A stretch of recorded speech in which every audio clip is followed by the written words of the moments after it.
Good day boys, good morning friend. आज हम हमारे समर कैंप का जो सेशन चल रहा है उसमें हम आज वॉलीबॉल इस खेल को जानने वाले हैं। तो इस गेम को अच्छी तरीके से समझाने वाले वॉलीबॉल के जानकार स्टेट प्लेयर, साथ ही स्टेट रेफरी भी हैं, श्री मुंडे सर हमारे साथ हैं। तो उनसे हम जानेंगे कि वॉलीबॉल किस तरह से खेलना है। Good morning students. Good morning sir. तो आज आप सबको मैं वॉलीबॉल जो गेम है उसके बारे में बताने वाला हूँ। First of all, ground measurement जो रहता है वॉलीबॉल का वो रहता है 9/18। जो आपकी स्ट्रेट लाइन रहती है दोनों कोर्ट की वो 18 मीटर है और बैक साइड 9 मीटर है। और ये जो है ये सेंटर लाइन दोनों कोर्ट को हाफ में डिवाइड करती है। 18 का 9/9 और सेकंड कोर्ट 9/9। उसके बाद रहती है ये अटैक लाइन रहती है जो स्मैशर्स यूज़ करते हैं, फ्रंट लाइन स्मैशर्स, उनके लिए। तो वो है सेंटर लाइन से 3 मीटर ये साइड में और 3 मीटर वो कोर्ट में, दोनों कोर्ट में हाफ जो है 3 मीटर से। यानी इसमें जो है बाद में पोल्स रहते हैं। कोर्ट से 1-1 मीटर बाहर के साइड में पोल्स रहते हैं। अभी यहाँ पे अपने ग्राउंड पे पोल फिलहाल है नहीं, तो आप इमेजिन करना है कि कोर्ट कैसा रहेगा। तो पोल्स रहते हैं और पोल्स की height near about 2.50 metres, 250 centimetre में 250 सेंटीमीटर आता है और मीटर में 2.50। और नेट रहती है, नेट की लेंथ रहती है 10 मीटर और जो उसकी विड्थ रहती है वो 1 मीटर की रहती है। और उसके बाद उसमें स्क्वायर्स रहते हैं छोटे छोटे, 10/10 सेंटीमीटर का एक स्क्वायर रहता है। ऐसे टोटल 1000 स्क्वायर रहते हैं। 950 to 1000 के नज़दीक वो स्क्वायर्स रहते हैं। कोई नेट की लेंथ कम होती है, कुछ ज़्यादा होती है, तो उसके हिसाब से वो स्क्वायर्स रहते हैं। तो और नेट की हाइट जो रहती है अंडर 14 के लिए अलग रहती है, अंडर 17 के लिए अलग रहती है, अंडर 19 और सीनियर दोनों ग्रुप के लिए सेम रहती है। तो सीनियर्स की और अंडर 9 की जो नेट की हाइट रहती है वो है 243 मीटर में आती है। और सेंटीमीटर में अगर बोलेंगे तो 243 सेंटीमीटर। उसके बाद गर्ल्स की जो रहती है अंडर 19 गर्ल्स और अंडर 19 सीनियर गर्ल्स, उनकी हाइट रहती है 2.24 मीटर। और सेंटीमीटर अगर बोलेंगे तो 224 सेंटीमीटर ये रहती है। उसके बाद एक एंटीना रहता है कि आपका बॉल कोर्ट के अंदर से ही इन आया है। कभी कभी बॉल बाहर के साइड में जाता है खेलते खेलते, तो वो बॉल को अंदर कोई प्लेयर लेता है तो वो एंटीना डायरेक्ट आपको डायरेक्शन देता है कि बॉल के बाहर नेट ग्राउंड के बाहर से आया है या फिर अंदर से आया है। इसकी वजह से वो एंटीना रहता है। तो एंटीना की हाइट जो रहती है 1.80 मीटर। 1 मीटर की नेट रहती है तो उसमें वो 1 मीटर एडजस्ट होता है और ऊपर 80 सेंटीमीटर रहता है। उसमें 2 कलर्स रहते हैं, नीचे रेड वाइट ऐसे 8 ब्लॉक्स रहते हैं। और एक ब्लॉक की हाइट रहती है वो 10 सेंटीमीटर, ऐसे 80। ये है जनरल ग्राउंड मेजरमेंट। ओके। उसके बाद है बेसिक स्किल में आपको आता है अंडर आर्म पास। तो अंडर आर्म पास लेते वक्त 2 पोजीशन रहती है। एक पैरेलल स्टांस, आपके पैर दोनों बॉडी के लेवल में चाहिए। आपकी शोल्डर लेवल जो है वही लेवल में आपके पैर रहने चाहिए। ये हो गया अंडर आर्म पास। आपको अंडर आर्म पास लेते वक्त आपके दोनों हाथ घुटनों के नज़दीक लेना है, सामने बॉल की तरफ नज़र है। बॉल आपको जैसे आपके हाथ के नज़दीक आते हुए दिखता है आपको अप करना है। ये हो गया आपका under arm pass with parallel stance. इसे स्टांस, खड़े रहने की पोजीशन जो है उसे स्टांस कहते हैं। बाद में उसके बाद रहता है डायगोनल स्टांस। अब इसमें डायगोनल स्टांस में क्या रहता है कि आपका एक पैर आगे और एक पैर पीछे रहता है। तो ये जो है ये है आपकी डायगोनल पोजीशन। इसमें जो है सेम पोजीशन में डाउन और अप बॉल की मूवमेंट, आपको जब हिटिंग मूवमेंट लगती है कि अपने आप बॉल को हिट कर सकते तो वो मूवमेंट में आपको क्विकली डाउन अप करना है। उसके बाद रहता है सेकेंड स्किल, फिंगर यानी ओवरहेड पास। ये अंडर आर्म पास हो गया। दूसरा है ओवरहेड पास। ओवरहेड पास को आपको बॉल को आपको अपने फिंगर्स पे लेना है, ना कि पाम को टच करना है। जब भी आप पास लेते हैं तो ये जो है ये मूवमेंट में पास आना चाहिए। मैक्सिमम यूज़ आपको इस 3 फिंगर का करना है। ये जो दोनों हाथ की 3 फिंगर है, thumb, first finger and second finger जो है उसका यूज़ करना है। और ये जो बाकी की छोटी फिंगर और ये जो है वो उसका सिर्फ सपोर्ट के लिए यूज़ करना है। देखो ये जो है मैं सिर्फ सपोर्ट के लिए वो फिंगर का यूज़ करता हूँ, बाकी मेरा 3 फिंगर पे बॉल को पुल कर रहा हूँ। और वो टाइम पे आपको आपका शोल्डर, आपका एल्बो, आपकी रिस्ट, इन तीनों का यूज़ करना है। क्योंकि कभी कभी फास्ट बॉल आता है खेलते वक्त, उसके टाइम पे आपको ये बॉल जो है यहाँ पे कैरी करके उसको यहाँ तक लेके ऊपर पुश करना पड़ता है। वो क्विक मूवमेंट रहती है, ये फास्ट ले रहता है। और ये टाइम पे आपको आपका एल्बो का और रिस्ट का ज़्यादा यूज़ करना पड़ता है। जब भी बॉल आएगा तो उसको रिस्ट से पुश करना पड़ता है, रिस्ट से। ये लिया पुश, पूर्ण एक फास्ट मूवमेंट में चाहिए।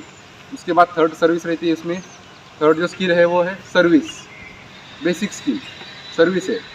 अब सर्विस के अलग अलग टाइप से, एक अंडरआर्म सर्विस में जो है ये बॉल को टॉस करना पड़ता है और उसको मारना पड़ता है, ये हुआ अंडरआर्म सर्विस।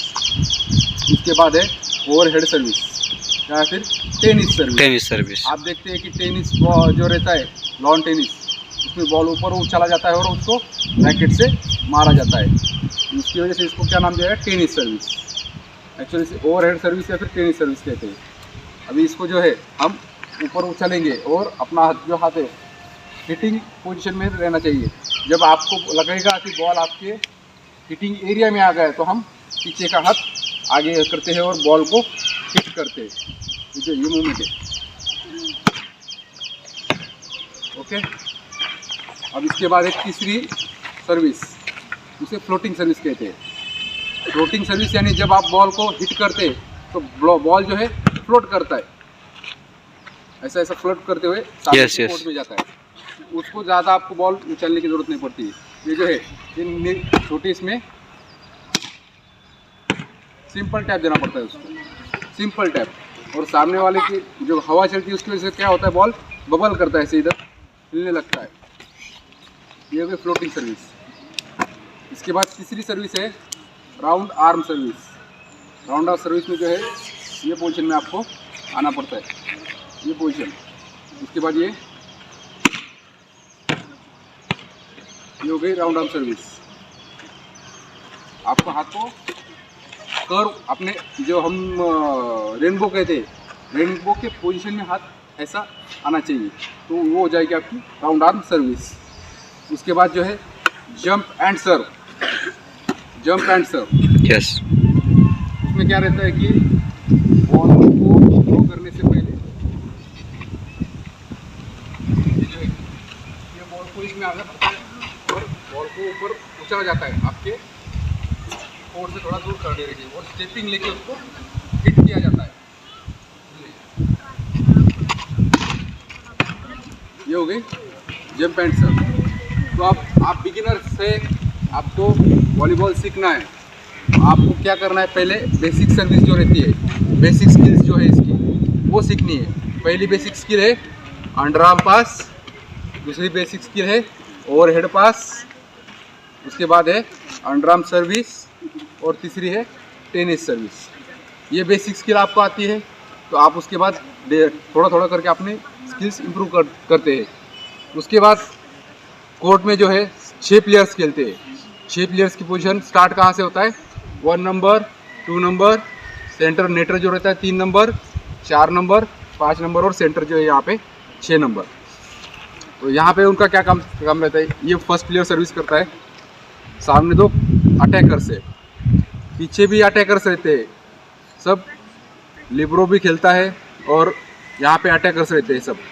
एक लिफ्टर जो है बॉल को पास आने के बाद सेट करता है, हाइट फेंकता है बॉल को अटैकर को बॉल मारने के लिए, और जो अटैकर स्मैश मारने के लिए। और सामने जो प्लेयर्स रहते हैं 2 प्लेयर्स और पीछे के 2 प्लेयर्स रेडी पोजीशन में रहते हैं। लिफ्टर जिसको बॉल देता है वो बॉल हिट करता है। तो इसमें क्या है, अगर फ्रंट साइड बॉल बनता है तो सामने वाला 4 नंबर का प्लेयर मारेगा। बैक साइड बॉल आता है तो बैक साइड का 2 नंबर का प्लेयर हिट करता है।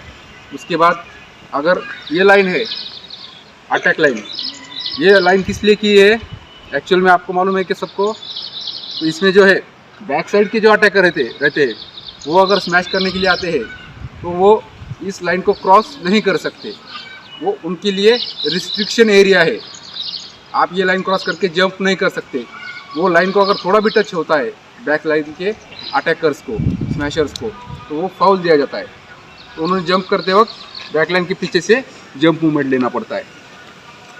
ये हो गया स्मैशिंग का। अब उसके बाद है लिफ्ट। सेटर जो रहता है, लिफ्टर, सेटर का काम रहता है बॉल अपने अटैकर्स को बॉल सेट करना, यानी लिफ्ट करना बॉल उनको हिट करने के लिए।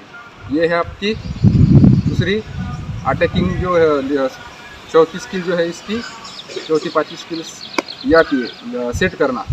उसके बाद है ब्लॉकिंग।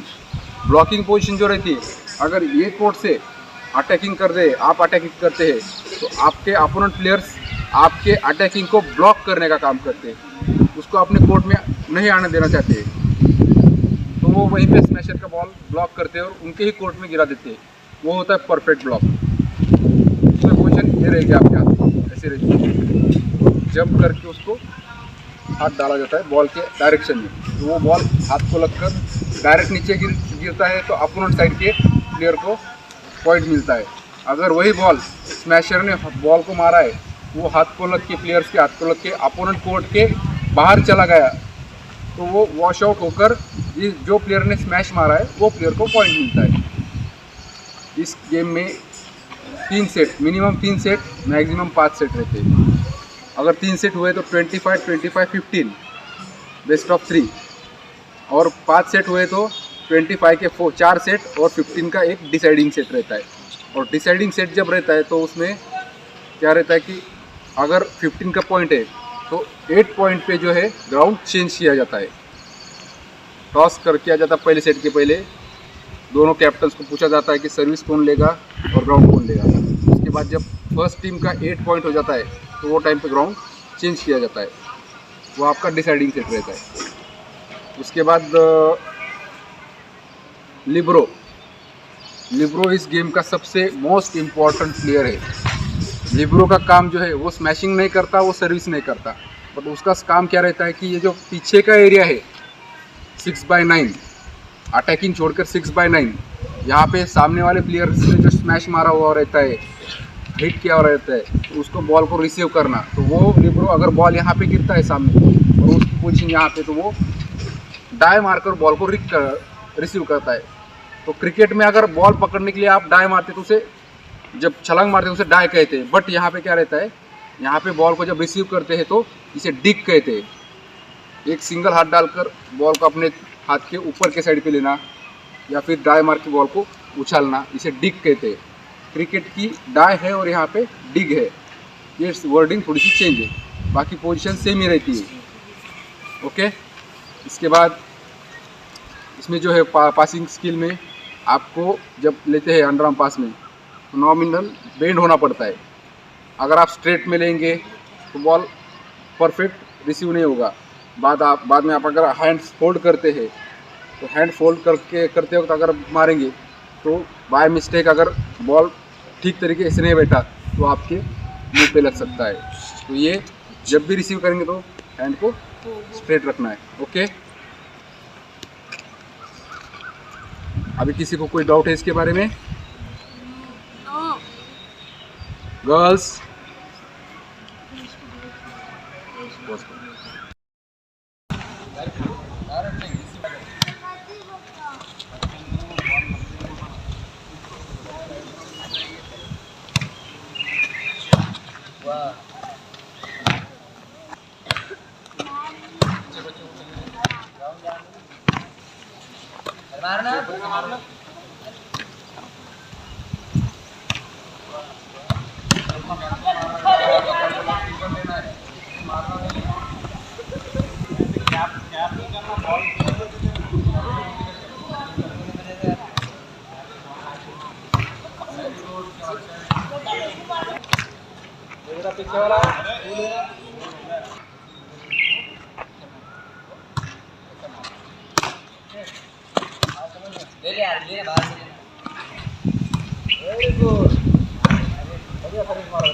चल